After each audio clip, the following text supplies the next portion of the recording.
wagabanyiza ensi yaffe eno Harriet Kisaaki gwe nannyini kakubo ekiseera bwe kyatuuka ng'amaze tukolamu emirundi emingi n'omwekisa.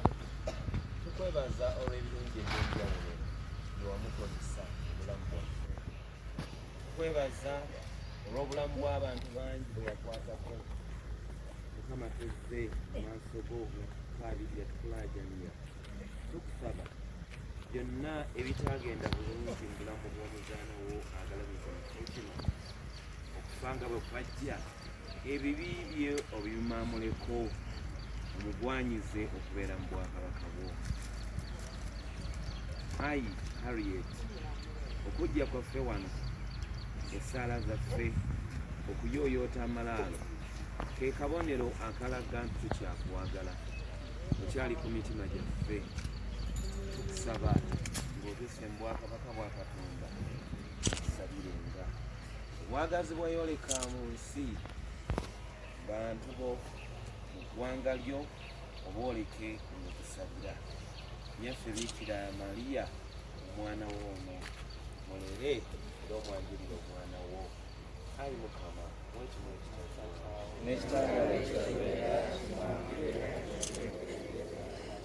Ayi Mukama, mwekimu ekitaggwaawo. Ayi Mukama, mwekimu ekitaggwaawo. Ayi Mukama,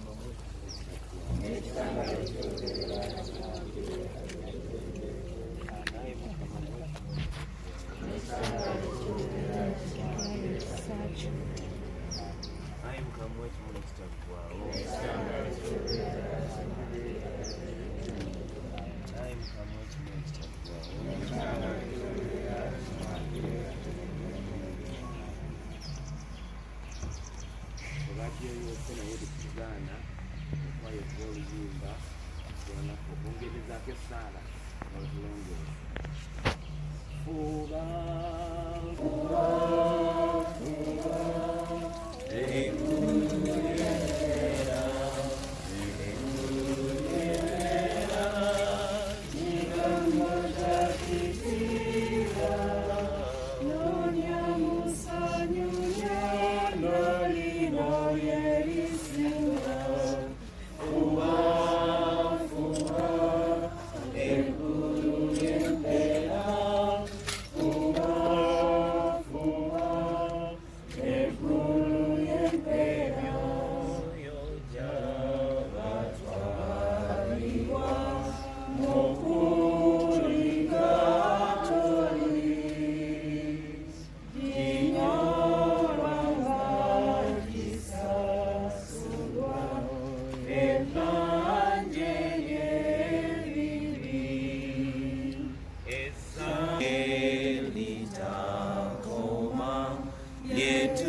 Kitaffe ali mu ggulu,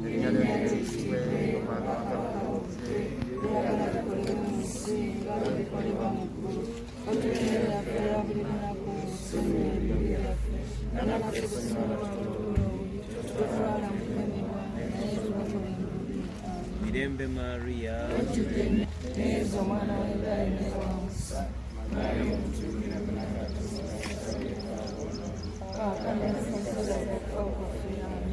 ekitiibwa kibe kya Patri n'ekyamwana n'ekyamulemu nga bwe kyali olubereberye nakaakano nga bulijjo emirembe n'emirembe. Amiina. Ayi Mukama, muwe ekimuli ekitaggwa. Ekyambalo eky'olubeerera kimwakirira kitegeeredde. Ayi Mukama, muwe ekimuli ekitaggwa.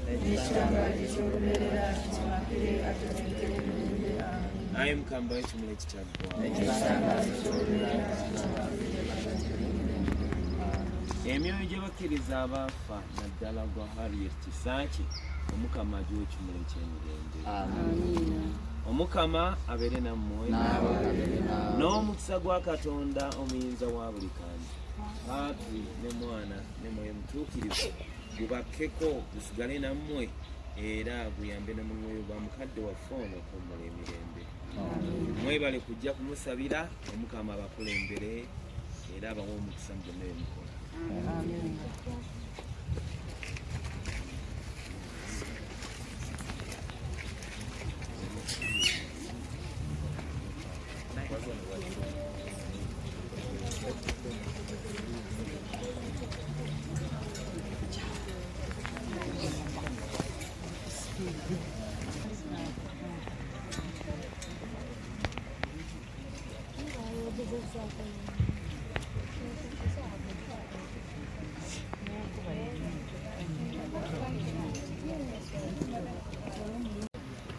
tubalamusizza ne tubeebaza emirimu.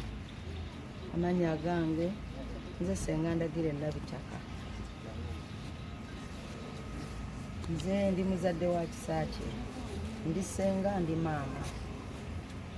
Olwaleero tuzze wano ku Kereziya we twamuziika e Bunnamwaya Parish nga tuzze okujjukira omwoyo gwe era n'okumusabira Omukama amusaasire ebyamusobako. Kuba enkuba yatutataaganyizaamu naye Mukama atuwadde ekisa ne tutuukiriza bye twamusabye.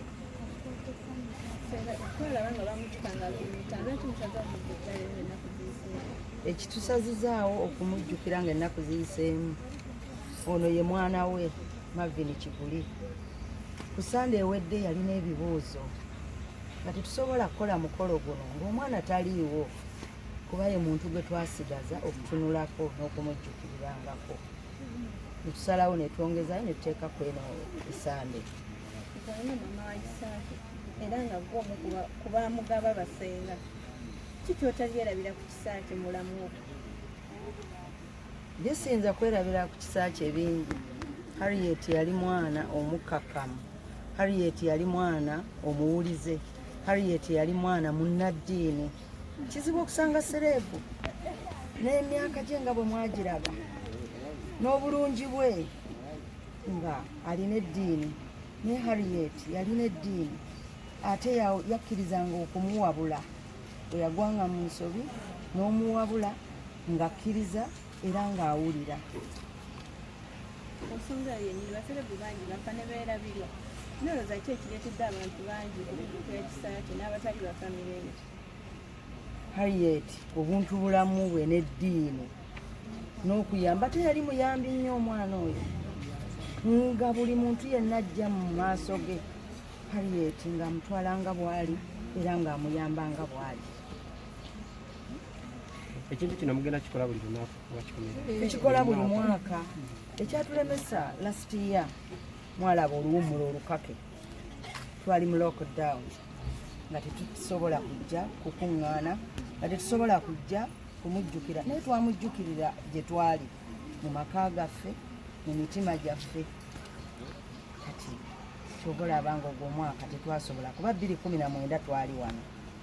Okuva Harriet Mukama lwe yamutujjako tujja wano buli mwaka era tujja kitwala mu maaso paka naffe Mukama lwalisalawo ne tumusisinkana.